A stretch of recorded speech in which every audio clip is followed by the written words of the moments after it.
السلام علیکم دوستوں، میں ہوں کاشف قمر اور آپ موجود ہیں اسلامک نیٹ ورک پہ۔ دوستوں، اسلامک نیٹ ورک میں ہم کتاب مشکوٰۃ المصابیح کا مطالعہ کر رہے ہیں اور اس میں ہم نے مشکوٰۃ المصابیح کا تیسرا والیوم شروع کیا ہوا۔ تیسرے والیوم میں جو ہے وہ جو چیپٹر ہے وہ ہے کتاب الفتن، اور اس کا جو سب چیپٹر ہے آج ہے وہ ہے ابن سیاد کے قصے کا بیان۔ بڑا اہم یہ ٹاپک ہے اور قصہ ہے، تو آئیے جو ہے اس کی احادیث ہیں وہ پڑھتے ہیں۔ حدیث نمبر ہے 5494۔ عبداللہ بن عمر سے روایت ہے کہ عمر بن خطاب رضی اللہ تعالیٰ عنہ رسول اللہ صلی اللہ علیہ وسلم کی میت میں صحابہ کی ایک جماعت کے ساتھ ابن سیاد کی طرف روانہ ہوئے اور انہوں نے اسے بنو مغالہ کے قلعے میں بچوں کے ساتھ کھیلتے ہوئے پایا۔ ابن سیاد ان دنوں بلوغت کے قریب تھا۔ اسے آپ صلی اللہ علیہ وسلم کی آمد کا پتہ اس وقت چلا جب رسول اللہ صلی اللہ علیہ وسلم نے اس کی پشت پر ہاتھ مارا، پھر فرمایا کیا تم گواہی دیتے ہو کہ میں اللہ کا رسول ہوں؟ اس نے رسول اللہ صلی اللہ علیہ وسلم کی طرف غصے سے دیکھ کر کہا میں گواہی دیتا ہوں کہ آپ ان پڑھ عربوں کے رسول ہیں۔ پھر ابن سیاد نے کہا کہ آپ گواہی دیتے ہیں کہ میں اللہ کا رسول ہوں؟ نبی صلی اللہ علیہ وسلم نے اسے زور سے دبایا اور فرمایا میں اللہ اور اس کے رسولوں پر ایمان لایا۔ پھر آپ صلی اللہ علیہ وسلم نے ابن سیاد سے فرمایا تم کیا دیکھتے ہو؟ اس نے کہا میرے پاس سچا اور جھوٹا دونوں آتے ہیں۔ رسول اللہ صلی اللہ علیہ وسلم نے فرمایا تیرے لیے معاملہ مشتبہ کر دیا گیا ہے۔ رسول اللہ صلی اللہ علیہ وسلم نے فرمایا میں تمہارے لیے اپنے دل میں ایک چیز چھپائی ہے، بتاؤ وہ کیا ہے؟ آپ نے یہ بات چھپائی تھی جس دن آسمان ظاہر دھوئیں کے ساتھ آئے گا۔ اس نے کہا وہ دخ دھواں ہے۔ آپ صلی اللہ علیہ وسلم نے فرمایا دور ہو جاؤ، تو اپنی حیثیت سے تجاوز نہیں کر سکتا۔ عمر رضی اللہ تعالیٰ نے عرض کیا اللہ کے رسول کیا آپ اس کے متعلق مجھے اجازت دیتے ہیں کہ میں اسے قتل کر دوں؟ رسول اللہ صلی اللہ علیہ وسلم نے فرمایا اگر تو یہ وہی دجال ہے تو پھر اس پر غلبہ حاصل نہیں کیا جا سکتا، اور اگر یہ وہ نہیں تو پھر اس کے قتل کرنے میں تیرے لیے کوئی بھلائی نہیں۔ ابن عمر بیان کرتے ہیں کہ اس کے بعد رسول اللہ صلی اللہ علیہ وسلم ابی بن کعب انصاری کو ساتھ لے کر کھجور کے اس باغ کی طرف روانہ ہوئے جس میں ابن سیاد تھا۔ رسول اللہ صلی اللہ علیہ وسلم کھجور کے تنوں میں چھپنے لگے۔ آپ چاہتے تھے کہ اس سے پہلے ابن سیاد آپ کو دیکھ لے آپ اس سے کچھ سن لیں۔ ابن سیاد مخملی چادر میں اپنے بستر پر لیٹا ہوا تھا اور کچھ گنگنا رہا تھا۔ اتنے میں ابن سیاد کی ماں نے نبی صلی اللہ علیہ وسلم کو دیکھ لیا جبکہ آپ کھجور کے تنوں میں چھپ رہے تھے۔ اس نے کہا صاف یہ ابن سیاد کا نام ہے، دیکھو محمد صلی اللہ علیہ وسلم آ گئے ہیں۔ چنانچہ ابن سیاد متنبہ ہو گیا۔ رسول اللہ صلی اللہ علیہ وسلم نے فرمایا اگر وہ اس کو اسی حالت پر چھوڑ دیتی تو وہ اپنے دل کی بات ظاہر کر دیتا۔ عبداللہ بن عمر بیان کرتے ہیں کہ رسول اللہ صلی اللہ علیہ وسلم لوگوں کو خطاب کرنے کے لیے کھڑے ہوئے اور آپ صلی اللہ علیہ وسلم نے اللہ کی حمد و ثنا بیان کی جو اس کی شان کے لائق ہے۔ پھر دجال کا ذکر کیا تو فرمایا میں تمہیں اس سے ڈراتا ہوں، اور ہر نبی علیہ السلام نے اس سے اپنی قوم کو ڈرایا۔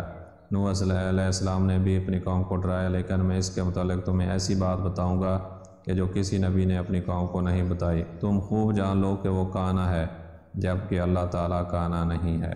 حدیث نمبر 5495۔ ابو سعید خدری رضی اللہ تعالیٰ عنہ بیان کرتے ہیں کہ رسول اللہ صلی اللہ علیہ وسلم ابو بکر اور عمر رضی اللہ تعالیٰ عنہما مدینہ کے کسی راستے میں اس ابن سیاد سے ملے تو رسول اللہ صلی اللہ علیہ وسلم نے اسے فرمایا کیا تم گواہی دیتے ہو کہ میں اللہ کا رسول ہوں؟ جواب میں اس نے کہا کیا آپ گواہی دیتے ہیں کہ میں اللہ کا رسول ہوں؟ رسول اللہ صلی اللہ علیہ وسلم نے فرمایا میں اللہ پر، اس کے فرشتوں پر، اس کی کتابوں پر اور اس کے رسولوں پر ایمان لایا۔ تو کیا دیکھتا ہے؟ اس نے کہا میں تخت کو پانی پر دیکھتا ہوں۔ رسول اللہ صلی اللہ علیہ وسلم نے فرمایا تو شیطان کا تخت سمندر پر دیکھتا ہے۔ آپ صلی اللہ علیہ وسلم نے فرمایا تو اس کے علاوہ اور کیا دیکھتا ہے؟ اس نے کہا 2 سچے اور 1 جھوٹا دیکھتا ہوں، یا 2 جھوٹے اور 1 سچا دیکھتا ہوں۔ رسول اللہ صلی اللہ علیہ وسلم نے فرمایا اس پر معاملہ مشتبہ کر دیا گیا ہے، تم اسے چھوڑ دو۔ حدیث نمبر 5496۔ ابو سعید خدری رضی اللہ تعالیٰ عنہ سے روایت ہے کہ ابن سیاد نے نبی صلی اللہ علیہ وسلم سے جنت کی مٹی کے بارے میں دریافت کیا تو آپ صلی اللہ علیہ وسلم نے فرمایا نرم و ملائم سفید خالص کستوری ہے۔ حدیث نمبر 5497۔ نافع بیان کرتے ہیں کہ ابن عمر رضی اللہ تعالیٰ عنہ مدینہ کے کسی راستے پر ابن سیاد سے ملے تو انہوں نے اس سے کوئی بات کہی جس نے اسے ناراض کر دیا اور وہ غصے کی وجہ سے اس کی سانس پھول گئی حتیٰ کہ راستہ بھر گیا۔ اس کے بعد ابن عمر حفصہ رضی اللہ تعالیٰ عنہ کے پاس گئے تو انہیں اس واقعے کی اطلاع ہو چکی تھی، تو انہوں نے فرمایا اللہ تم پر رحم فرمائے، تم نے ابن سیاد سے کس چیز کا قصد کیا؟ کیا تمہیں علم نہیں کہ رسول اللہ صلی اللہ علیہ وسلم نے فرمایا وہ دجال ایک غصے کی وجہ سے نکلے گا جو اسے غصہ دلایا جائے گا۔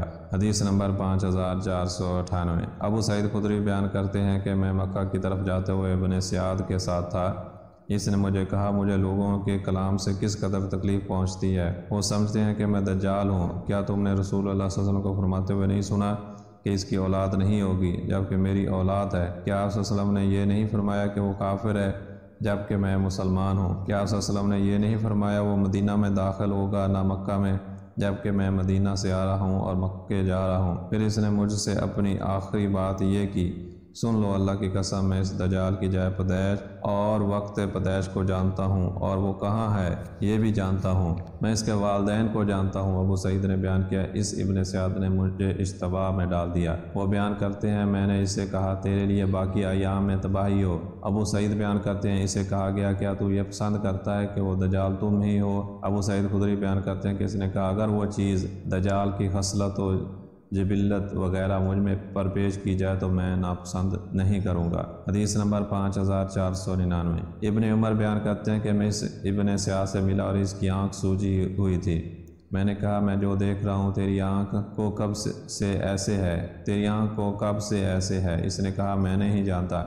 میں نے کہا تو نہیں جانتا حالانکہ وہ تیرے سر میں ہے؟ اس نے کہا اگر اللہ چاہے تو اسے تیرے اعصاب میں پیدا کر دے۔ ابن عمر نے فرمایا وہ گدھے سے بھی زیادہ خوفناک آواز میں چیخنے لگا، میں نے اس کی آواز سنی۔ حدیث نمبر 5500۔ محمد بن مقدر بیان کرتے ہیں کہ میں نے جابر بن عبداللہ کو اللہ کی قسم اٹھاتے ہوئے سنا کہ ابن سعد دجال ہے۔ میں نے کہا آپ اللہ کی قسم اٹھاتے ہیں؟ انہوں نے کہا میں نے عمر کو اس بات پر نبی صلی اللہ علیہ وسلم کے پاس قسم اٹھاتے ہوئے سنا لیکن نبی صلی اللہ علیہ وسلم نے اس پر ناگواری نہیں فرمائی۔ حدیث نمبر 5501۔ نافع بیان کرتے ہیں کہ ابن عمر بیان کیا کرتے تھے کہ اللہ کی قسم مجھے کوئی شک نہیں کہ مسیح دجال ابن سعد ہی ہے۔ حدیث نمبر 5502۔ جابر رضی اللہ تعالیٰ عنہ بیان کرتے ہیں کہ ہم نے حرا کے دن ابن سعد کو نہ پایا۔ حدیث نمبر 5503۔ ابو بکرہ رضی اللہ تعالیٰ عنہ بیان کرتے ہیں کہ رسول اللہ صلی اللہ علیہ وسلم نے فرمایا دجال کے والدین 30 سال تک بے اولاد رہیں گے اور ان کے ہاں کوئی بچہ پیدا نہیں ہوگا، پھر ان کے ہاں لڑکا پیدا ہوگا جو کانا بڑے دانتوں والا اور بہت ہی کم منافع پہنچانے والا ہوگا، اس کی آنکھیں سوئیں گی لیکن اس کا دل نہیں سوئے گا۔ پھر رسول اللہ صلی اللہ علیہ وسلم نے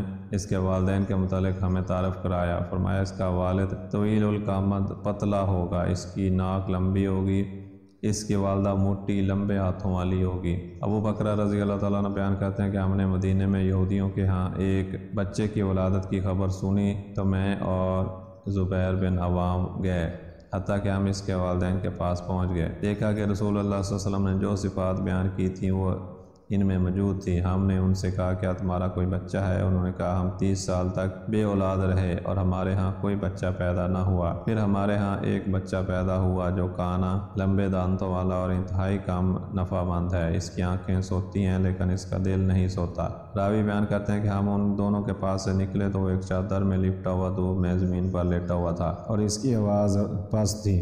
اس نے اپنے اثار سے کپڑا اٹھایا تو یہ کہا کہ تم دونوں نے کیا کہا تھا؟ ہم نے کہا ہم نے جو کہا تھا کیا تو نے اسے سن لیا؟ اس نے کہا ہاں میری آنکھیں سوتی ہیں جبکہ میرا دل نہیں سوتا۔ حدیث نمبر 5504۔ جابر سے حضرت جابر رضی اللہ تعالیٰ سے روایت ہے کہ ایک یہودی عورت نے مدینہ میں ایک بچے کو جنم دیا جس کی آنکھ نہیں تھی، پچھلیاں نظر آ رہی تھیں۔ رسول اللہ صلی اللہ علیہ وسلم کو اندیشہ ہوا کہ وہ دجال نہ ہو۔ آپ صلی اللہ علیہ وسلم نے اسے ایک چادر کے نیچے کچھ غیر واضح باتیں کرتے ہوئے پایا۔ اس کی والدہ نے اسے اطلاع کر دی، کہا عبداللہ یہ ابو القاسم ہیں۔